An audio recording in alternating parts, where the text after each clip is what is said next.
Welcome. You're watching The Real Med White, and this is going to be a continuation. Consider this as a part of a part two, kind of a part two for my previous video, which is a similar title: 3 Tips for Catechumens. If you haven't seen that video yet, it will be on the top right. It'll be on the description below. You can go check that out before watching this video in full. It's going to be in the same vein.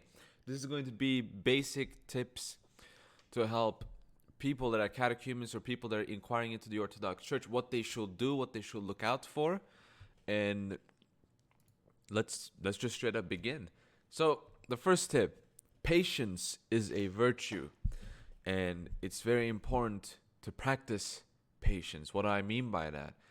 In today we have this kind of mindset of instant gratification where you think that you can just walk into the church and say, I'm gonna be Orthodox, and you just stay there for a couple months or weeks and you just become baptized and boom, you're a full member. Some people have this kind of mindset. They think everything's going to be easy and quick. It's not going to be so. And that, aside from that, people just want everything to be done quickly. Now, usually it takes 1 to 3 years, the catechumenate, that is. It takes a long time. Why do you think it takes a long time? Because this is a serious process. It's not a initiation ritual or whatever. It's a serious process, and you're like a baby. You're like a spiritual baby. But I want to dedicate this, what I'm going to be talking about, specifically to those who are a bit more unfortunate. And those, for example, that do not have churches around them, those that maybe they can't go to church due to COVID, or maybe there just aren't churches around him physically. What can you do if that's the case? Well, those are, as I said, those are the more unfortunate scenarios. And if you're in an area where there's physically no church, don't start panicking. There's no need to panic. There's no need to calm down. Calm down.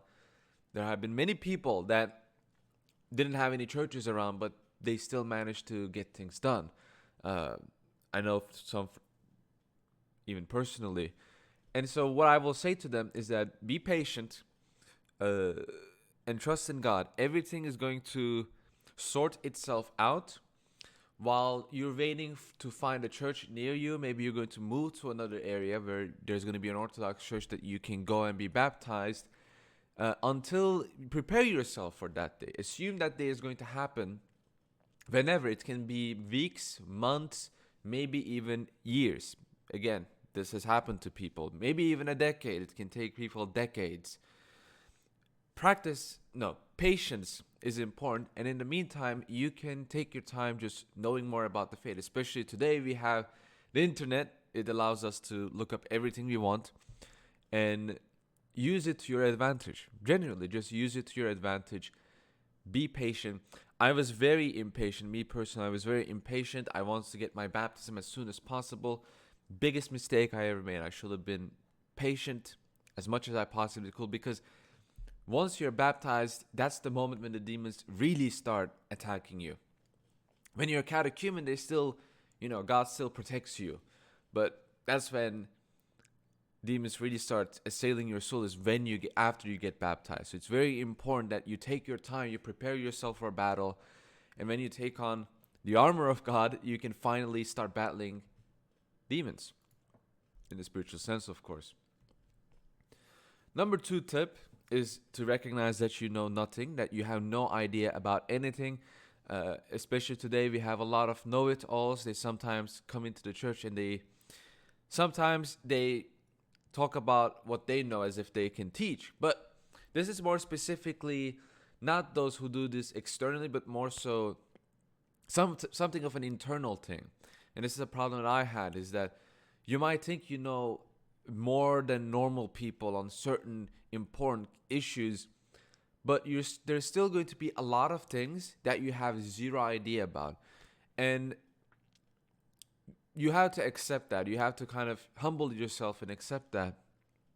Even if you know a lot, you should still accept that you don't know anything. I mean, for example, me, people will say that, oh, you know a lot about this kind of stuff. Well, if you wanted me to give you a history of iconography, for example, don't ask me that. I'm not the guy for that.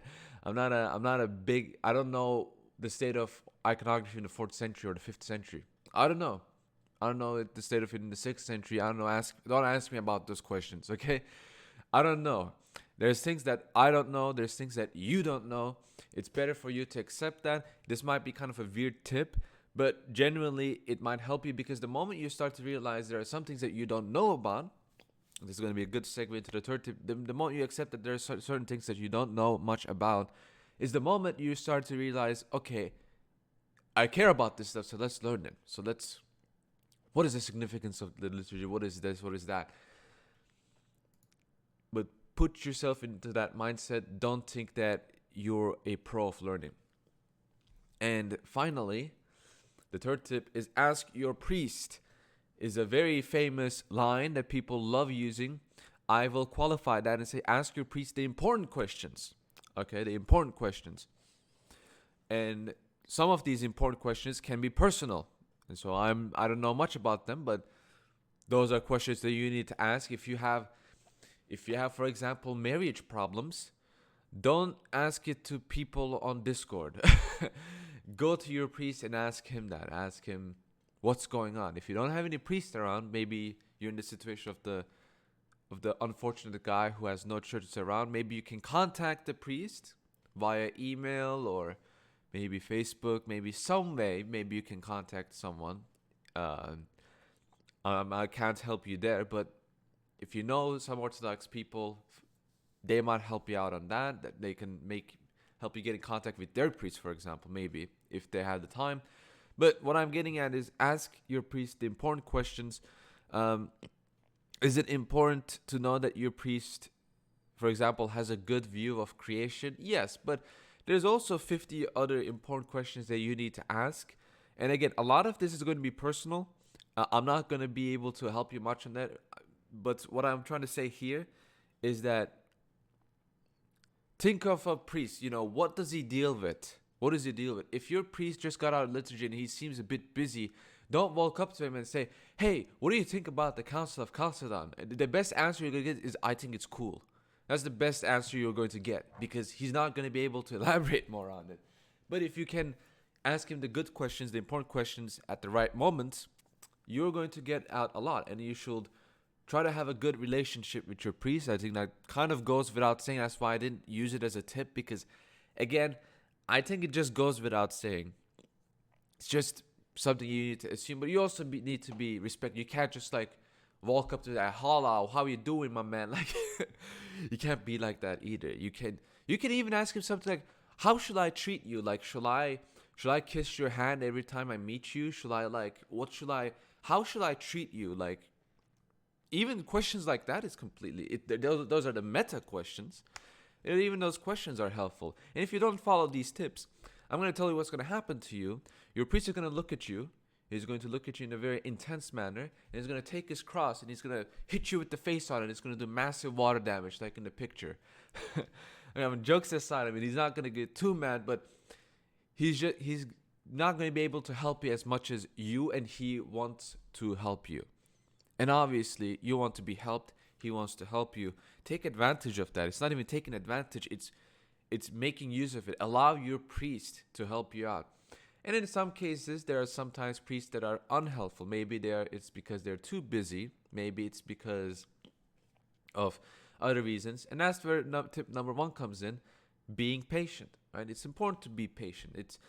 And you can't just think of the priest as kind of like this servant that does everything you want him to do. Ideally, he could do that, but at the same time, he could help you with every problem that you have. But priests are also human beings, so don't expect superhuman feats from them. And I'm preparing you for the bad case scenarios. From my experience, a lot of priests are pastorally really good. My priest in the US was a great one. Pastorally speaking, that's what they're going to prioritize it, and that's why you should ask them questions about what they can help you with, right? What they can do to help you, and that will be it, right? Those are the 3 tips that I wanted to give you as an addition, and there's going to be a lot of more good content, not like this, but a lot of good content that's going to be coming very, very soon. So prepare yourself for that. And once more, I would like to thank you all for watching this video. If you like this content, you can subscribe to my Telegram and subscribe to my channel. Obviously, like this video, share it to your friends who might use some of this advice. Who knows? And thank you all for watching. I will see you guys in the next video. God be with you all.